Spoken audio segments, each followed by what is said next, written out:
Video में मैं आपके साथ वो सारे न्यूबॉर्न बेबी टिप्स शेयर करूंगी जो प्रैक्टिकल भी है, इमोशनल भी है और आप इंस्टेंटली अप्लाई भी कर सकते हो। Hi, my name is Tanya Garg and I am a first time mom to my beautiful baby boy Vihaan. और अगर आप मेरे चैनल पर फर्स्ट टाइम आए हो तो फटाफट मेरे चैनल को फॉलो कर लो एंड सब्सक्राइब कर लो, क्योंकि मैं बहुत सारे टॉपिक शेयर करने वाली हूँ जो जनरली लोग कम डिस्कस करते हैं पर एक new and first time mom के लिए बहुत इंपॉर्टेंट होते हैं। तो चलो फटाफट वीडियो स्टार्ट करते हैं। मैं कोई भी पॉइंट भूल ना जाऊं तो इसलिए I am carrying my notes, जिसमें मैंने सारे के सारे टॉपिक्स लिख लिए हैं ताकि मैं कोई भी ऐसा टॉपिक मिस ना कर दूं जो एक फर्स्ट टाइम मॉम के लिए बहुत ज्यादा इंपॉर्टेंट है as per my point of view. So the first point is umbilical cord या नेवल केयर। जब बेबी न्यूबॉर्न होता है ना तो उसमें अम्बिलिकल कॉर्ड होती है जो जनरली खुद ही शेड ऑफ हो जाती है। मेरे बेबी के केस में थर्ड डे, जिस दिन यहाँ डिस्चार्ज हुआ था से लेकर थर्ड डे पर वो ऑटोमेटिकली खुद ही ड्राई होकर शेड ऑफ हो गई थी। एंड उसके लिए आपको कुछ ज्यादा केयर करने की जरूरत नहीं है। इतनी बात याद रखना कि जो एरिया होता है नेवल वाला वो ड्राई रहे, उस पर किसी भी तरीके का ऑयल मत लगाना, कोई भी ऑइंटमेंट कोई भी क्रीम कुछ भी लगाने की जरूरत नहीं है। Just keep it dry. जब आप बेबी को नहला भी रहे होते हो ना और वहां पे पानी लग जाता है तो उसको आराम से पैक ड्राई कर देना। The next topic is feeding. ये बहुत ही डिबेटेबल टॉपिक है। आप चाहे फॉर्मूला फीड करो या ब्रेस्ट फीड करो, दोनों ही सेफ है एंड दोनों ही एक मदर का चॉइस होता है। अगर आप फॉर्मूला फीड कर रहे हो तो फॉर्मूला फीड के पैक पे लिखा होता है कि फॉर्मूला किस तरीके से बनाना है। मोस्ट ऑफ द फॉर्मूलाज में आपको measuring cup and measuring scoop मिलता है, जिसमें आप 30 ml का वाटर लेते हो एंड उसमें एक मेजरिंग कप होता है जिसे आप 30 ml मेजर कर सकते हो। एंड आपको फॉर्मूला के लिए स्कूप दिया जाता है। जनरली 30 ml में 1 स्कूप डलता है, तो अगर आप 60 ml बना रहे हो तो 2 स्कूप्स, 90 ml बना रहे हो तो 3 scoops. Do not make this mistake कि बच्चा तो पूरा नहीं पी रहा तो हम उसको आधा पानी ले लेते हैं, आधा स्कूप ले लेते हैं। नहीं, आपको पूरा ही स्कूप बनाना है। बेबी आधा पिए पूरा पिए, आपको स्कूप मेजरमेंट्स के हिसाब से ही बनाना है। नेक्स्ट आते हैं ब्रेस्ट फीडिंग के ऊपर। So I was a breast feeding mom and बहुत बड़ा मिथ है that it needs to be pain free. Moms, breast feeding pain free होता है, बट ये बात याद रखना जरूरी है that initially breast feeding is not pain free, क्योंकि आप लैच करना सिखा रहे हो बेबी को और बेबी लैच करना सीख रहा है। इट इज अ स्किल जो बच्चा पहले से नहीं सीख कर आता, उसे सिखाना पड़ता है। तो उस प्रोसेस में जब तक बेबी सीख रहा है, आप सीख रहे हो, आपको पेन हो सकता है and most of the cases में पेन होता है। मुझे बहुत ज्यादा पेन हुआ था and that is why I opted for lactation consultations. And मेरी 3 से 4 मैंने लैक्टेशन कंसल्टेशंस ली थी, जिसमें मुझे डॉक्टर ने बहुत अच्छे से चीजें समझाई थी। एंड ये जनरली आप अपने पार्टनर को भी ले जा सकते हो इस कंसल्टेशंस में। जैसे वो फीड लेता है, जिस तरीके से वो लैश लेता है, वो काफी इंप्रूव हुआ था एंड विहान का वेट भी इंक्रीज होना काफी ज्यादा स्टार्ट हो गया था। तो lactation consultation is must in my point of view.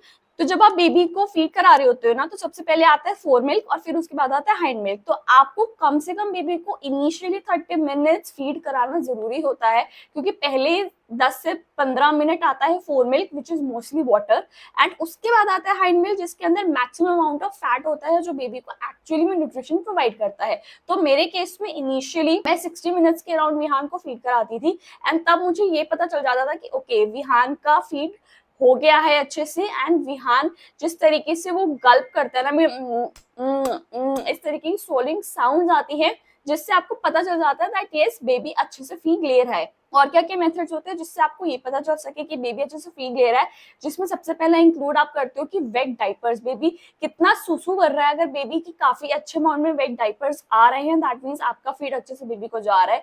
Then baby का वेट गेन होना भी जरूरी है। अगर बेबी का वेट गेन अच्छे से हो रहा है दैट मीन्स आपका फीड अच्छे से जा रहा है।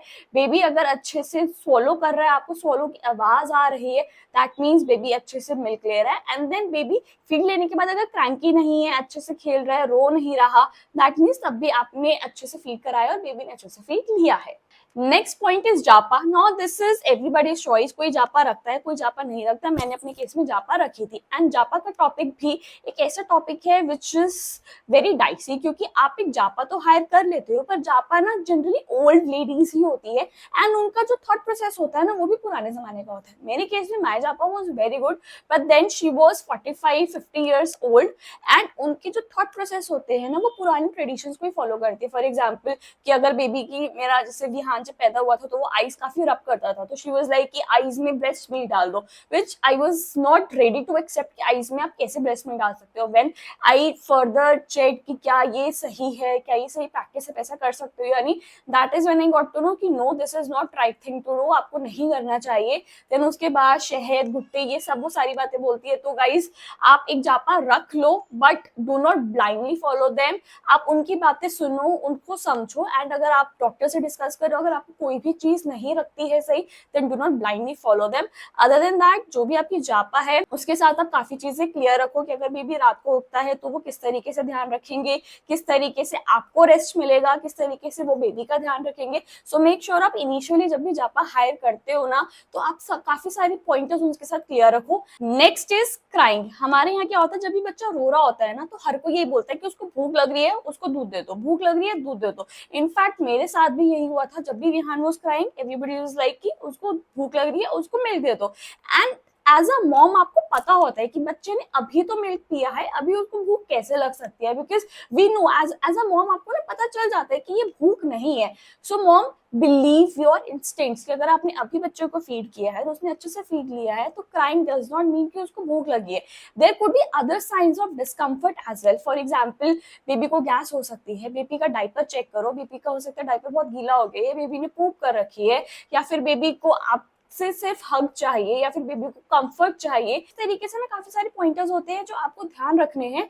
Do not make this mistake कि अगर बेबी रो रहा है दैट मीन्स उसको सिर्फ भूख लगी है। Next point is sleep. Now this is something which most of us have been dealing with कि हमें नींद नहीं मिलती है प्रॉपरली। घर में सब बोलते हैं sleep when the baby sleeps, but यार मुझे नहीं समझ आता कि ये पॉसिबल भी कैसे है, क्योंकि जब बेबी सोता है आप नहीं सो सकते, बिकॉज ऑब्वियसली आपके बहुत सारे और भी काम होते हैं जो आपको करने होते हैं।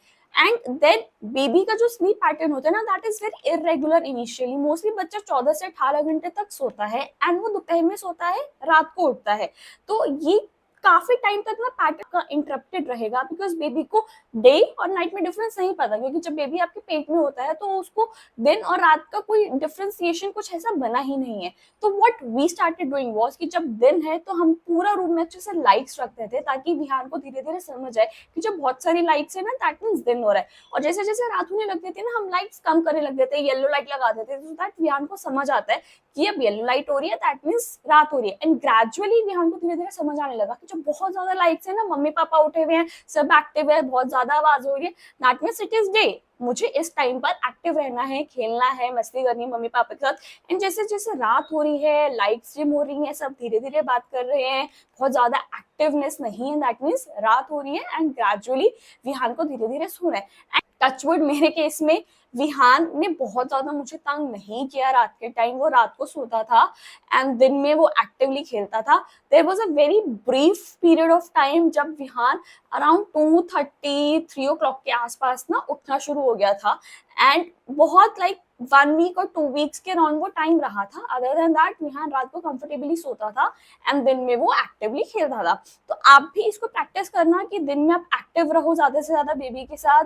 आप बेबी को दिन में जितना आप एक्टिवली एंगेज कर सकते हो उसके साथ एंगेज करो। एंड जैसे जैसे रात होती है बेबी को ज्यादा ओवर स्टिमुलेट मत करो, उसको सोने दो, उसको धीरे धीरे प्रैक्टिस आप करवाओगे तो बेबी इजीली वो ग्रास्प करेगा। Next point is visitors. जब आप बेबी होता है, ऑफ कोर्स सारे रिलेटिव्स को बहुत ज्यादा एक्साइटमेंट होती है कि हमें बेबी से मिलकर आना है, सब लोग चाहते हैं कि वो बेबी से मिले। एंड उस टाइम पे ही ना सबसे ज्यादा इन्फेक्शन होने का चांसेस भी होता है। सबसे पहला अगर हो सकता है ना, तो आप ये बाउंड्री सेट करो कि एटलीस्ट फर्स्ट 40 डेज जो बहुत क्रूशियल टाइम होता है उसमें विजिटर्स ना आए। आप उनको रिक्वेस्ट कर सकते हो कि वो 40 डेज के बाद ही आकर आपसे और बेबी से मिले। बट अगर इन केस कोई ऐसा विजिटर है जो आना चाहता है और आप उसको मना नहीं कर सकते हो, देन एटलीस्ट मेक श्योर कि वो बेबी के बहुत ज्यादा क्लोज ना आए, बेबी को किस ना करे, बेबी को हग ना करे। एंड हो सके तो बेबी को जब वो गोदी में भी उठा रहे हैं ना, तो पहली बात तो आप अवॉइड करो वो बेबी को गोदी में ना उठाए, दूर से बेबी को देख ले। बट अगर वो बेबी को फिर भी गोदी में उठाना चाहते हैं ना, तो make sure please make sure कि वो सैनिटाइजर ही हैंड वॉश करे। Sanitiser is not good for babies, उसमें केमिकल्स होते हैं, तो I will not definitely prefer कि वो सैनिटाइज करे। आप उनको बोलो कि प्रॉपरली हैंड वॉश करे, प्रॉपरली हैंड क्लीन करे, उसी के बाद जाके बेबी को वो गोदी में ले। एंड प्लीज बहुत ज्यादा टाइम के लिए विजिटर्स आपके रूम में भी ना रहे, वो आ रहे हैं 5 to 7 मिनट्स, बहुत इनफ टाइम होता है आपसे मिलने के लिए, बेबी से मिलने के लिए, and that's all. Because initially at this point of time baby का इम्यूनिटी बहुत वीक होता है, एज अ मदर आपका इम्यूनिटी भी वीक होता है, and you both want rest. तो प्लीज अगर विजिटर आते हैं, keep that time frame very short, and otherwise preferred है अगर विजिटर्स ना आए 40 डेज के बाद ही आपसे वॉक करें। And this pointer is specially for you moms, and that is all about mom healing. See, generally बोला जाता है जब एक बेबी का जन्म होता है ना, तो एक माँ का भी जन्म होता है, बिकॉज मदर एक बहुत ही ऐसे एक्सपीरियंस से गुजरती है जिसमें उसकी बॉडी बहुत ज्यादा ट्रॉमेटाइज होती है, उसकी बॉडी को बहुत ज्यादा एक तरीके से इंजरी भी होती है। अगर आपका सी सेक्शन हुआ है या नॉर्मल हुआ है तो भी आपकी बॉडी में बहुत सारे ऐसे हॉर्मोन्स रिलीज होते हैं जो आपकी बॉडी को पूरा चेंज कर चुके होते हैं। सो दैट मीन्स उस टाइम पर आपको बहुत ज्यादा रेस्ट की जरूरत होती है, अच्छा न्यूट्रिशन फूड खाने की जरूरत होती है, अच्छे से रेस्ट करने की जरूरत होती है, अपने आपको हाइड्रेट करने की बहुत ज्यादा जरूरत होती है, स्ट्रेस लेवल आपका बहुत लो होना चाहिए, इनफैक्ट होना ही नहीं चाहिए, आपको खुश रहना चाहिए। तो इस पीरियड में आपको बहुत ज्यादा खुद का ध्यान रखना है। एंड मोस्ट इंपॉर्टेंट बात ये होती है मॉम्स की, हमारे घर में क्या बोलते हैं ना कि अगर आप अभी अभी आए हो तो आप उबला हुआ खाना खाओ, फीका खाना खाओ, मीठा खाना खाओ, बट प्लीज ऐसा बिल्कुल भी फॉलो मत करना। डॉक्टर्स बोलते हैं कि अब जब भी आप पोस्टपार्टम में हो, ईट बैलेंस्ड मील, उसमें प्रोटीन भी होना चाहिए, कार्ब्स भी होना चाहिए, फैट भी होना चाहिए, विटामिन मिनरल सब कुछ होना चाहिए, बैलेंस्ड मील होना चाहिए। स्पाइसेस लेवल कम रखना बिकॉज बॉडी अभी टॉलरेट नहीं कर सकती है, मिर्च मसाले सब कुछ कम रखो, but other than that eat a balanced meal. So the next point is comparisons. Generally क्या होता है ना, जब आपको रिलेटिव्स मिलने आते हैं तो एक ना कोई ऐसा होता ही है जो कमेंट कर जाता है, अरे तुम तो इतनी मोटी हो गई, उसकी बहू देखो वो तो बिल्कुल भी मोटी नहीं होती, या तुम्हारा बच्चा तो एकदम पतला दुबला है, उसका बच्चा तो देखो कितना मोटा है, उसका तो दूध अच्छा आता है, उसका तो ऊपर का दूध भी नहीं देती वो तो। प्लीज ऐसी चीजों पे ना बिल्कुल ध्यान मत देना, कान बंद कर लेना। Do not fall prey to these comparisons, because हर मदर अलग होती है, हर मदर की मदरहुड जर्नी अलग होती है, हर बेबी अलग होता है, सब बेबी का ग्रोथ, सब बेबी के माइलस्टोन सब कुछ अलग होते हैं। सो आप हेल्दी हो, आपका बेबी हेल्दी हो, that is the most important thing. बाकी सारे milestones, everything is not that important as compared to you, your baby and your health. Okay, so now the most important part which I feel is that there are certain things I wish someone had told me when I was about to deliver my baby. And the first one is that you do not feel confident on day one, because suddenly overnight आपकी life change हो जाती है, आपकी life में एक baby आ जाता है जिसके लिए आप सबसे ज्यादा रिस्पॉन्सिबल हो, जिसके लिए आप सब कुछ, आपके लिए वो छोटा सा बेबी होता है। तो बहुत इंपॉर्टेंट नहीं होता कि फर्स्ट डे ही आप एकदम से कॉन्फिडेंट फील करो, बिकॉज बहुत सारी इमोशंस होते हैं, आप एंशियस होते हो, आपके अंदर ओवरवेलमनेस भी आ जाती है, आपके अंदर थोड़ा डर भी होता है, आपके बहुत सारे इमोशंस चल रहे होते हैं जिनको अभी अगर मैं वो टाइम सोचूं ना, मैं रिकॉल करूं तो मैं उसको नाम भी नहीं दे सकती। And this is very important to understand कि डे वन पर कोई भी माँ एकदम कॉन्फिडेंट नहीं होती। हम सब धीरे धीरे करके ही सीखते हैं, हम सब धीरे धीरे करके ही समझते हैं, मिस्टेक्स होती हैं उन्हीं से ही हम सीखते हैं। So remember that you do not need to feel confident on day one. Second is bonding with the baby. तो ऐसा ना बोला जाता है कि आप माँ बन गए हो तो आपको तो एकदम से भर भर के बेबी के लिए प्यार आना चाहिए।